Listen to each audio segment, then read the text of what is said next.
Good afternoon, everyone. I appreciate you joining us. We are broadcasting from a room in my home. This place is crammed with equipment, and I was thinking in a few moments I may have the executive producer take a picture from this direction.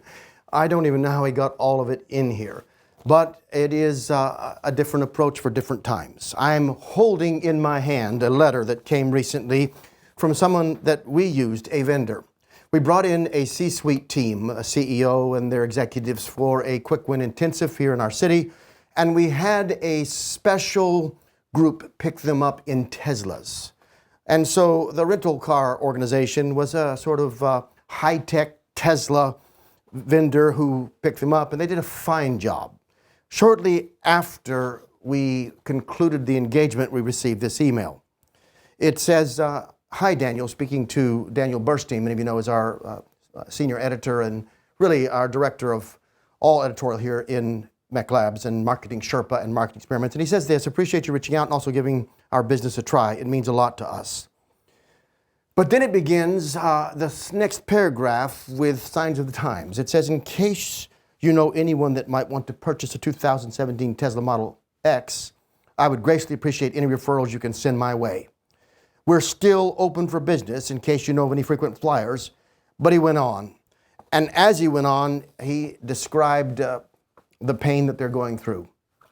In our city, the Tournament Players Championship was canceled, and thus a huge source of revenue for this small enterprise.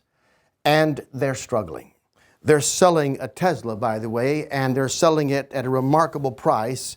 And they have all the details for me here. And if I can help them, I want to help them right now. I.e., if we can help them sell the car, it will be good for them. So if you're interested in a 2017 Tesla Model X, let us know. The price they're quoting is close to half of what the purchase price would be, and a lot less than the market price. On the other hand, today connects closely to this email, and it also links to a conversation I recently had late at night. One of our partners called us. I can't say who or where, but they're a global organization, and they are laying off 70% of their employees. At times like this, it's easy for us to feel helpless. Moreover, marketers, because I think our role is misunderstood and undervalued, are not the first people you turn to when there's a great challenge unfolding in the economy and in our daily lives. And yet, the marketer, as I understand the role, holds in their hands a key, an elemental force that can be used to drive positive impacts. If you're trying to understand how marketing can connect with your work against this coronavirus, then bear with me as we start to unpack three principles. And I want to share more about this, but I want to give you something first before I go any further. There is hope for the way we can apply ourselves to produce remarkable results in a difficult time. I have said that, and instead of going straight to the piece you might expect, I want to show you something. It's an aerial view. You can actually see it with Google Earth. You may wonder what you're looking at, but it is a proposal. In fact, it looks like, and I'm going to move just this way slightly because I'm looking at monitors and they're pushed together with the problems we have here. Stefan Schwartz proposed to his girlfriend using a cornfield. In fact, he was using a seeding machine, and it translates, "Will you marry me?" Now, think about that for just a moment, because that was more than an interrogative. That was more than a question, and it connects tightly to everything we want to talk about today. There are three sort of transformational thoughts that we have to get a hold of if we're going to realize our full potential in times like these, if we're going to be able to make a difference. And this cornfield proposal is a way in to that understanding, is a way into that transformational thinking. Now, you say, it's not just a question. No, it's not. It's a way to ask the question that produces a conclusion in the potential bride. You say, well, what would that be? Well, you know, it's not just a creative way to propose, but this boyfriend is trying to send a message that this person is special. And so he goes to uses an extraordinary means to ask the question. After all, he could have just texted her, "Will you marry me?" He could have been out on a date and casually brought it up. He could have dropped by her house, knocked on the door, and asked her if she'd like to get married. But instead, he chose an extraordinary way to communicate. He did this because he's trying to achieve an extraordinary impact. He's trying to produce a special conclusion. Now, I have said this over and over again, but never was it more important than it is in the times we're sharing together. And that is that the goal of the marketer is not to make claims, but to foster conclusions. And in fact, we present observations. Sometimes those are called campaigns or web pages, etc., etc. And those observations produce conclusions.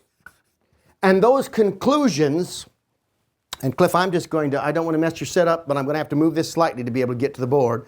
Those conclusions lead to decisions. And it's difficult for me to reach all this, so I'm just going to mark there. And I want to point out that the way this young man proposed produced, hopefully, a conclusion. She did say yes, so I think it got the point across. And that conclusion led to a decision, and that was a macro yes. And that macro yes is actually the summation of a whole series of micro yeses that occurred in her mind. I have talked about the sequence of thought for 25 years, but it's even more important today. The macro yes is the sum of a whole series of micro yeses. And maybe the first micro yes was to share her contact information, but over time, this couple came to the point where he was ready in the thought sequence to drive towards that macro yes. Now contrast this with me. Hold that thought, and I'm going to share you a completely different story. This is from social media. Some of you may have seen it. You're looking at a picture of cake pops.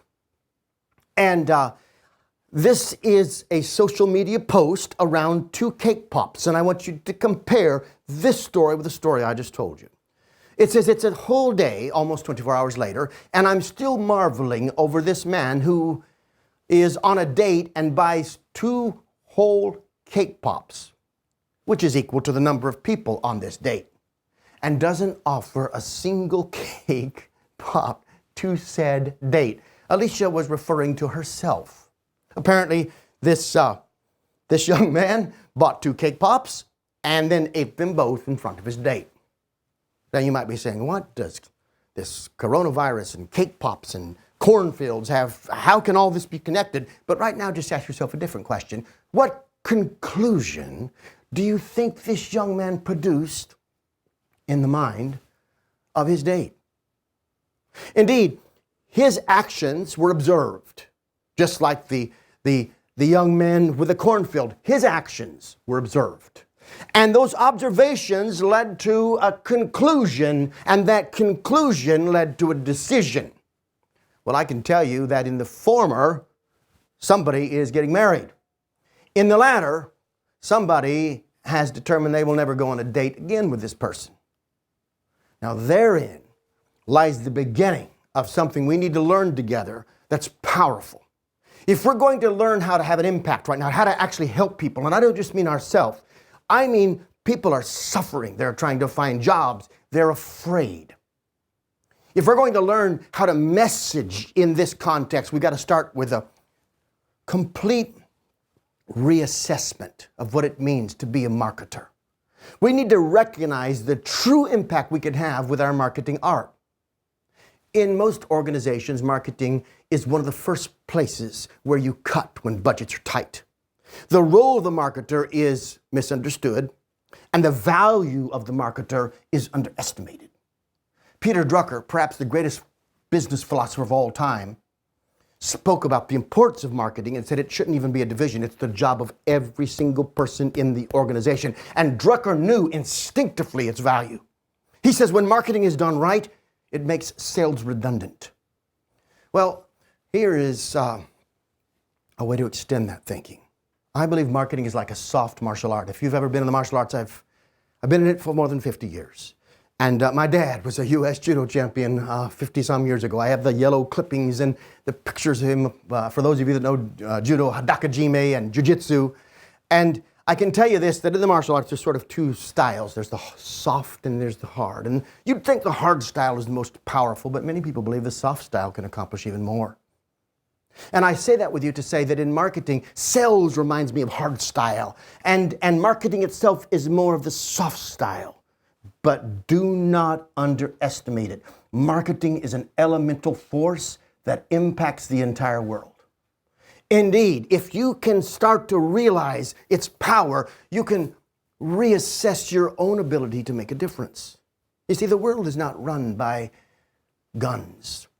It's run by the power to persuade, the power to influence conclusions. Somebody has to convince all those people with guns not to turn them on the leader himself or herself. Somebody has to get them all to agree to represent the force. This is true of the Roman Empire. It was not in the power of the Caesar to rule the empire unless he persuaded the legions, which was, I can tell you, a difficult, very difficult task. Read your history. Indeed, when some of the great, I think Pompey, for example, was running for leadership in Rome, he bought a gift for every single Roman, and he bribed the legions, trying somehow to persuade them to represent him. I'm trying to tell you that the force of the sword was wielded, was pointed, was directed by the force of the one who could create conclusions in the mind and thus persuade decisions. Now, please, I'm going to get practical. I'm going to show you websites. I'm going to talk about how you can change the trajectory of your revenue. I'm going to talk about creating new products within this context. I'm going to discuss how you can help businesses who are struggling. So please bear with me, but my first point seems a bit abstract. But let me show you an example of it in action. How many of you know who this person is?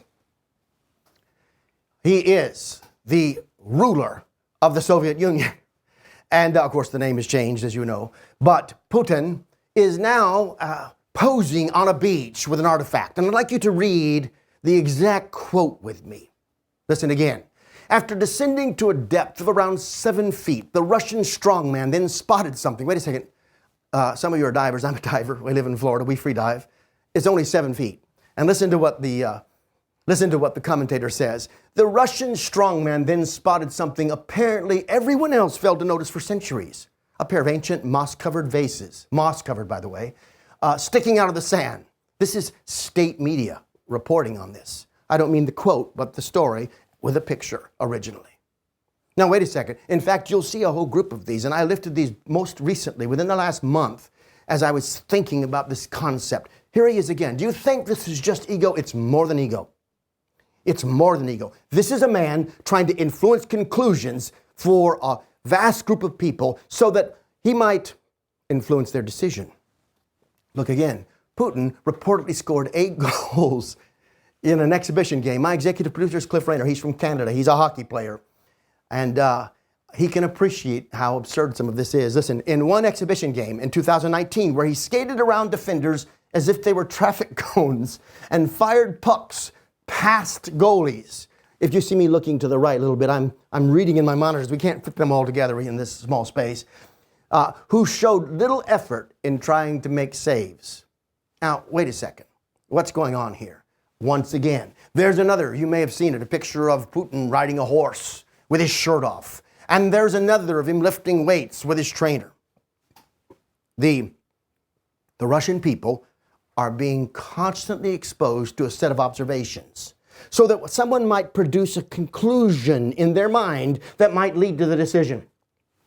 If we control the observations, we can control the decision. This is why China controls the news so carefully. And this is why we have to be very careful how we message right now in the midst of this crisis. Indeed, you might see how all these pieces connect if you watched the news yesterday. Because yesterday, in a brazen move, this man who's already been in power for 16 years, he's in his 17th year now, in a carefully scripted appearance, that's what the Times calls it, fitting right back again to observations, he announces that he should be allowed to seek 2 more terms if the Constitutional Court approves. Now, we all know something else. Putin controls that Constitutional Court. And indeed, the whole idea of their approval is one more way to put observations in front of a people that will lead to a conclusion that this is legitimate, that will lead to a decision that they should support it. This could extend his rule more than a decade, almost 2 decades into the future. Something here is important for you to take away besides the geopolitical theater, and that is that we can, as marketers, have massive impact on the situation we're in right now. And we can make a difference as a team. In fact, we can team up together and do things that many of us haven't even considered. Which brings me to the second point, because now we're going to get prescriptive. If you're with me so far, and by the way, I see friends logging in because I've been doing this for some time. Lisa, welcome. It's good to have you. David Carrier. I say David. It's good to have you back, David.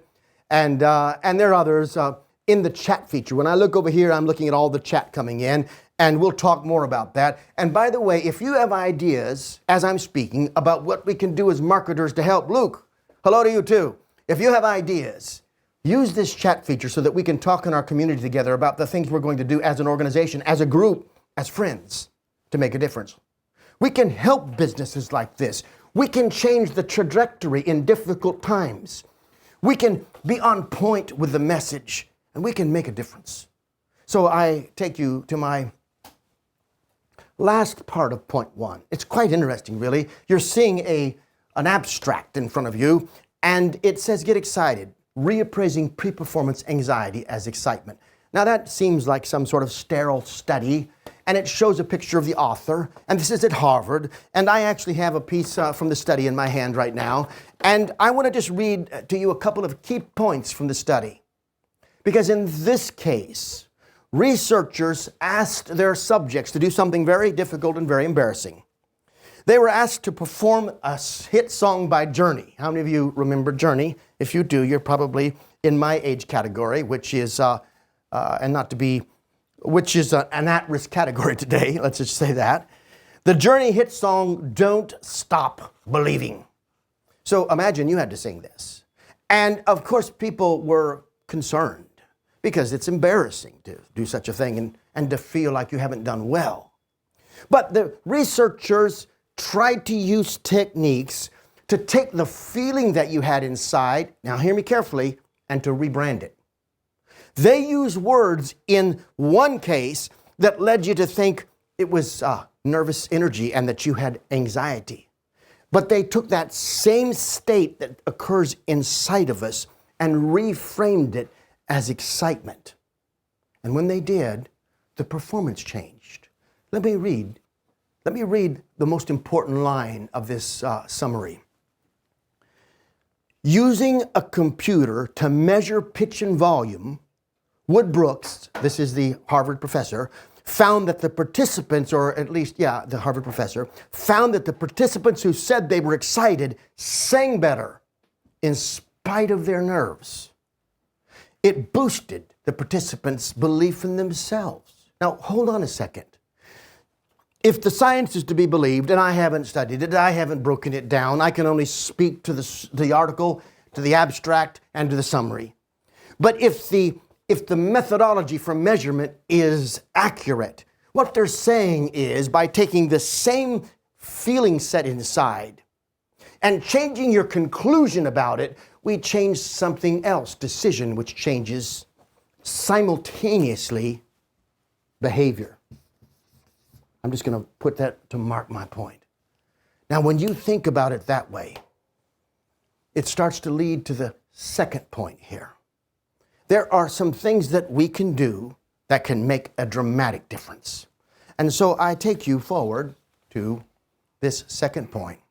We need to realize how conversion optimization can lower CPA. Now, I'm going to get practical. This is for those lower CPA, produce results, and widen margins. It's a triple hit. I'm sharing that with some of you right now who may see your budgets cut. I'm going to get past that. We're going to talk about product development and how it can change the way we serve people in this time. But stay with me here because a lot of us, even those who are marketers, even conversion experts, don't realize what I'm going to share with you now. The point I want to make that's so important as things are getting difficult is that we have to get our message right. And if we can get our message right, we can make a difference for businesses that are struggling, and we can even make a difference in our own lives. So let's unpack that. In the meantime, there's a link where I wrote about this. It's like a one-page article called A Deep Elemental Force. You can go and get that link and read that article later, and you'll see more thinking around this first point. But for now, I'm going to take you to this second piece. How you get that triple impact and why it's so important right now. To help you understand that, I'm going to take you to a classic case study. This is a study that's been in our library for some time.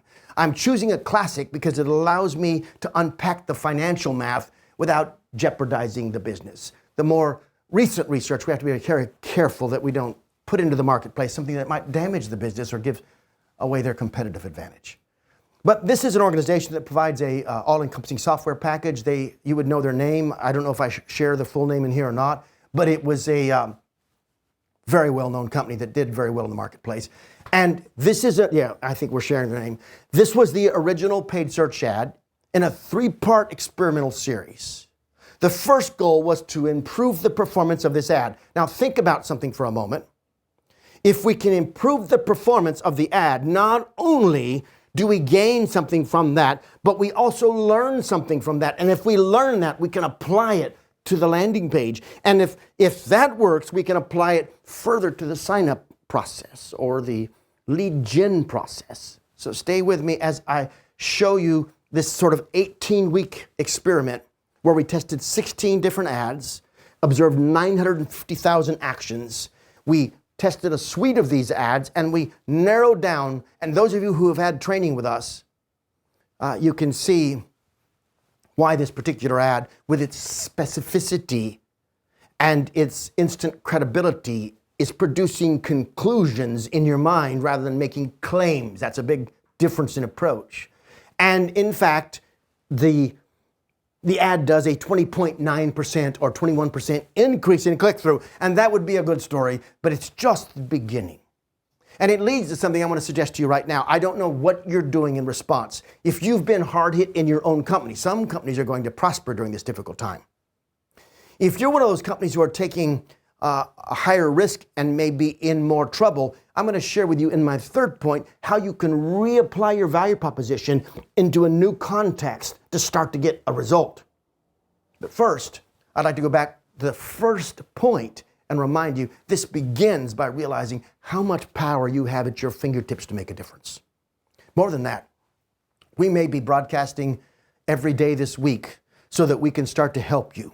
We might get online with you. If you can think right now of a small business that's suffering, we may do a virtual war room online with them and help them achieve this sort of triple impact that's possible that I'm going to lay out in this next point. So you got a click-through impact. And of course, what that means is more people are getting to the landing page. Keep that in mind. All right? And you'll see now that from that, we also optimized the landing page, and it's a detailed study in one of our certification courses. We are thinking in hard times right now about giving away the value proposition certification course to everyone. If you're interested in that, speak to us. Say something in the chat feature that's valuable to you, because I'm trying to assess what if we were to take the course, it's a $900 course, or I don't know the exact cost, but if we were to just give it to every one of you whose business may be jeopardized by this, that way you could take it, apply it, and learn with it in your own situation. As we think about that, let me show you what happened next. We took the same messaging. You'll notice it's the exact same messaging on the top of the next page if you look closely at this piece of collateral. Thanks, I see all these coming in. Keep telling me. I think it's really important because we've been debating. I want to find a way to make a difference for you. But let's look. As I go back here now, we get a test that achieves the learning from the first experiment with paid search into the landing page, and then we take the same thing and we take the exact same words almost and we put them on this detailed long sign up / lead gen form. We don't change any fields. We don't remove the friction of those fields. We simply take the value messaging back to the value proposition, back to how powerful it is, and we translate it in all 3 of these micro sets. Marketer, these are not pages. These are signal sets. These are These are zeros and ones turning something on in the mind, and we want to integrate them tightly. My cameraman says I'm looking at the wrong camera. He just stood up and looked at me cross and pointed to one I'm supposed to look at. So now I'm going to look you right in the eye, make him feel good, and come back. All right. Cliff, my executive producer, he and I have been friends almost 40 years or longer. Yeah, about 40 years. And working together ever since he got out of school and I got out of school. So thanks for all of you that are saying you're interested in this course. I'm getting enough feedback that I think we're going to jump on this. If so, I'll tell you more. But I'll tell you something else I want to do. And please forgive me, I have a set of notes, but I'm not going to stick to them when I don't want to. I want to help you. For those of you, and I'm looking at your chat feature over here, but I'll look at the camera now. For those of you that are struggling, or you know other companies that are struggling, maybe we can work together over the coming days to help you right here together. Marketers can come together, look at the problem, optimize the page, think about the messaging, get the value proposition right, and help some of these struggling businesses get back on track in this difficult time.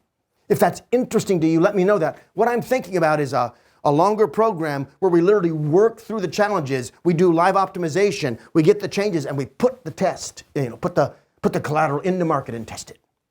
As you think about that, I'm going to take you over and show you what's so cool about these three pieces that we just described. Here's how the triple impact works. First, more people get to the landing page. Well, then more people click on the call to action of the landing page, which gets them into the forum. But we use the messaging to improve the conversion rate on the forum. And what happens? Here you go. You got to look at the science here now.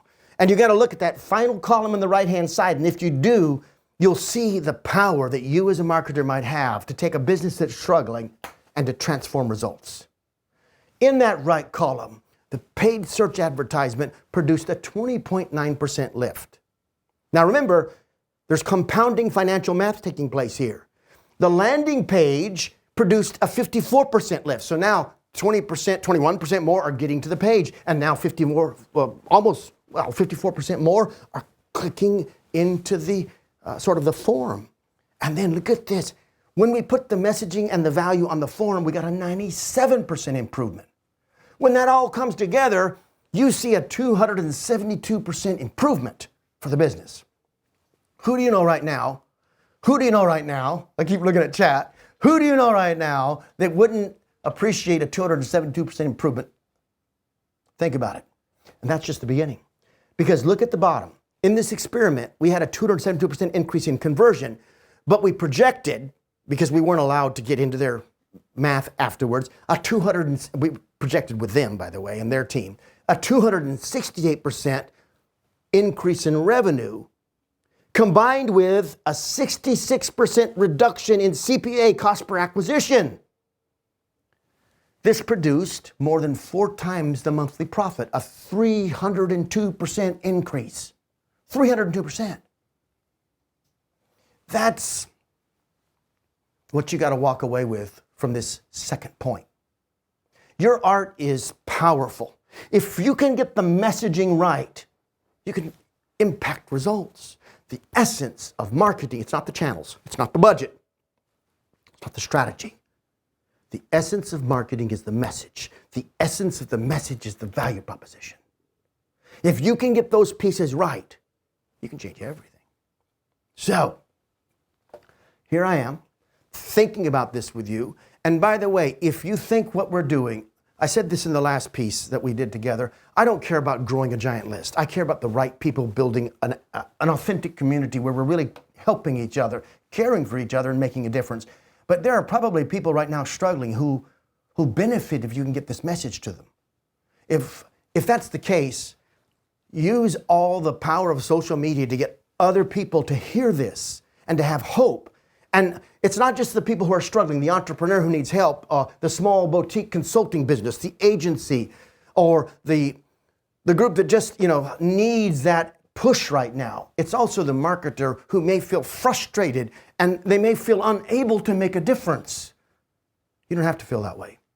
You can do something. This is the time to concentrate on your art and bring to the world what you can bring to make a difference.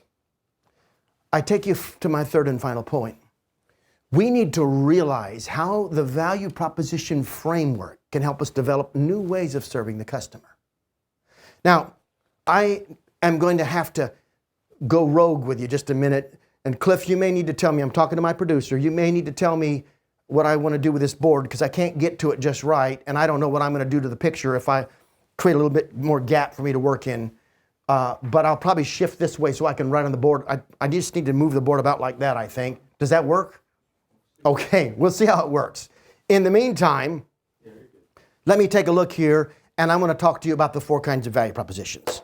If you want the course, and honestly, this was not a setup for the course. I'm not trying to charge any money. I'm not trying to make any money. There's a time for that. I'm not ashamed of that, but that's not what this is about. I thought about this over the weekend, but we were already working on this outline prior to that. I just want you to see that there's 4 types of value propositions, and the primary value proposition of your company will remain the same, but you can generate new products built around that. And that's going to lead me to sort of unpacking this point. So to do that, I think I'm going to erase the board, Cliff. And then as I do that, I'm going to point out a little bit of what's important. If you're familiar with our work, and many of you are, then you have to bear with the next 5 minutes because other people are not. And I can't teach the course. I am going to give you a download at the end of this with all of our value, sort of a package of value proposition research that could help you, regardless of what we do with the course. But for now, what I want to do is just remind you of the framework so that we can talk about its application. Does this make sense? All right, so there are 4 kinds of value propositions, and there's a key question. And I'm going to ask the audience, those of you that have had the training, to fill in the blank. So get ready. Get ready to work on your chat, all right? Here we go. If I am the, there's 2 words. What's that missing word? If I am the, I'm just going to abbreviate. What's this blank right here? Fill it in. Ideal customer, Churchill. Consultation says. Nate says ideal prospect. Ideal prospect. Yes, you're getting it. All right. So if I am the ideal prospect, you can use customer either way. But in this case, you're sort of moving towards customer. You may be, a existing customer moving to a new product, but prospect's probably best. If I am the ideal prospect, here comes the next question. You tell me, what's the next word after ideal prospect? Because the next word's super important. It's an interrogative. What is it? Somebody tell me. If I am the ideal prospect, Bridge Pub got it. That's the Bridge Pub guys. Good. Cynthia got it. Why? Absolutely correct. The most important, because it denotes that the value proposition is a reason. It is not your slogan. It is not something your agency dreamed up that sounds clever. It's not a description of your business model. It's not even just your unique selling proposition. It is an argument, a carefully crafted, I'm going to call it positive argument. The kind we do or use in science to discover what we should do next. So the why leads to this. Why should I buy from you? And then I'm going to say rather than, and you tell me what comes next. And yes, I think, getting on my knees to write on the board. Why should I buy from you rather than what? Anyone else? Your competitors. I'm gonna abbreviate your competitors right here, just like this. Anyone else works too. I like to fill in the specific competitors that you're thinking about, and sometimes it's not even another business. It's the decision not to do anything. It's anything or anyone or any enterprise that gets that dollar that you could have received. That's in its commercial application. Now, I want to tell you something. We can use this to get people to take free inoculations when they need this. We can use this to change how people respond to a crisis taking place. We can use this to help somebody when they're trying to get a team of people to align behind them and move in the same direction. This is the same framework deployed by a certain man who used a seed machine in a cornfield to get a girl to say yes. He may not be familiar with this framework, but he's employing it to get to that point. And so, I'll take this and break it down very quickly. And then I'm going to take the review piece off, and we're going to talk in more practical terms. So, if I'm your ideal prospect, why should I buy from you rather than your competitors? And I'd like to spell them out, X, Y, or Z. It's first person, If I, critical, critical, critical. You can't figure this out when you are over here inside of your own head because you're using company-centric logic instead of customer-centric logic. And two, it's a specific segment. Ideal prospect means you're not serving everybody. Now stop for a second.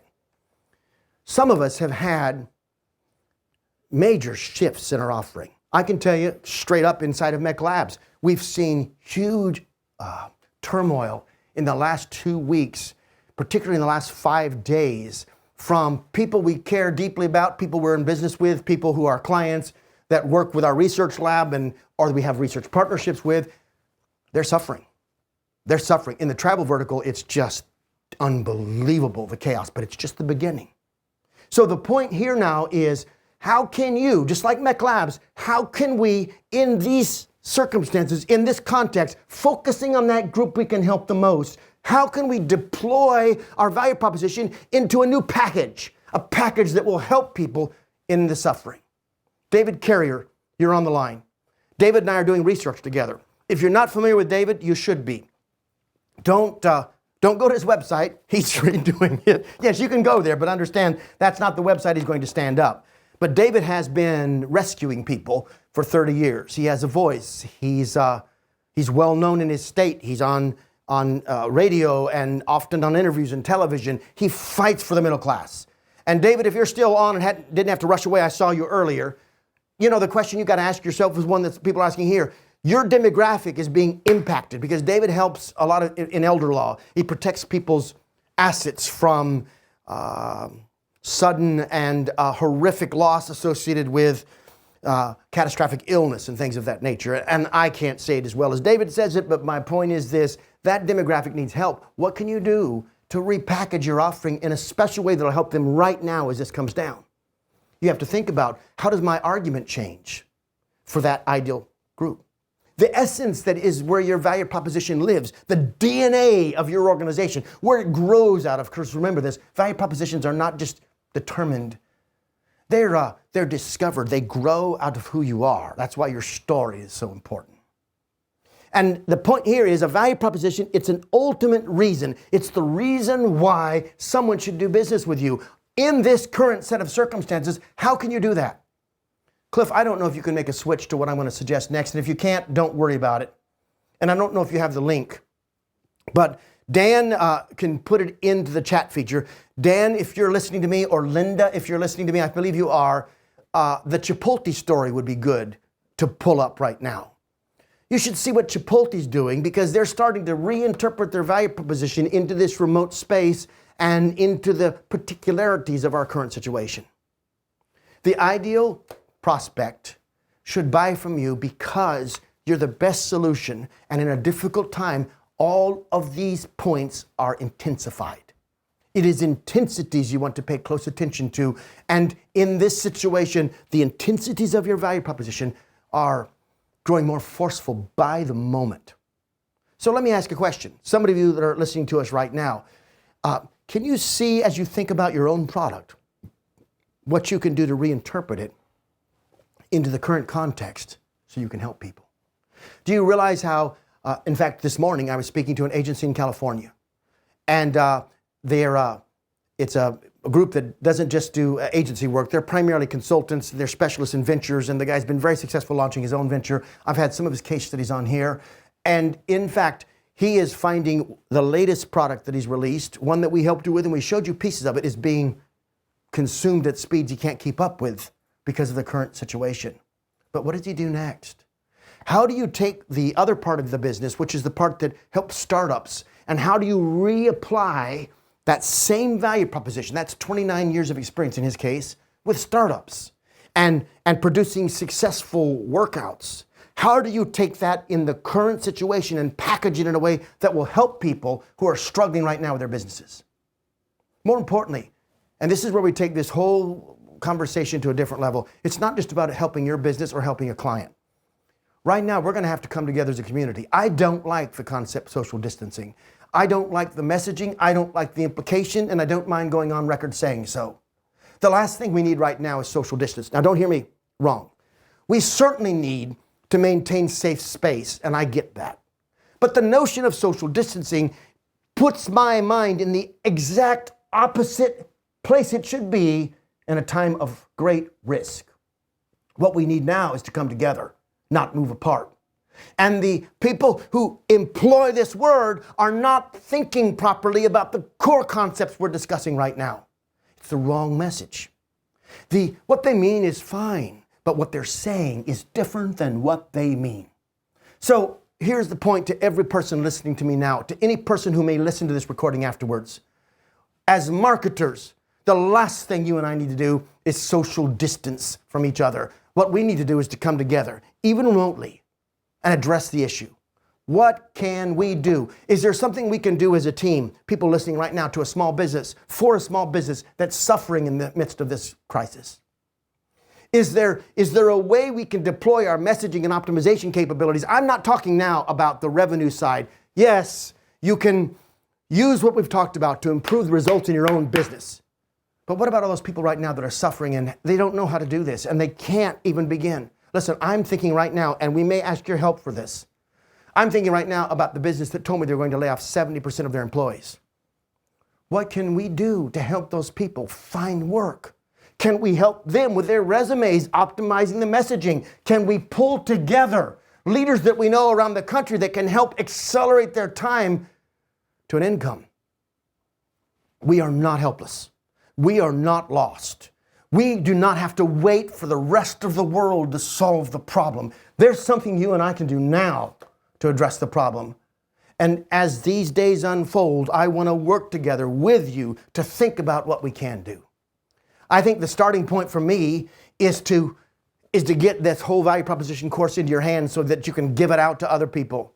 I don't care about lead. This is not a lead gen mechanism. This is just, let's help people figure out how to think differently. Let's give them a framework for problem solving in the midst of the crisis. We'll do that. And we're thinking about other things. Do you realize that, I don't know how many people are listening at this moment or how many will listen in the next few days, but do you realize if just a group this small came together, focused their energy, we could drive traffic to a site, we could raise money for people that are hurt, we could get the message right, we could get the channels right, and we could do something that really matters. I do not want to wake up every day worried about myself. I know that I have a responsibility and I have a family. But I also know that there is no better way to send yourself into darkness and depression than to worry about yourself all day long.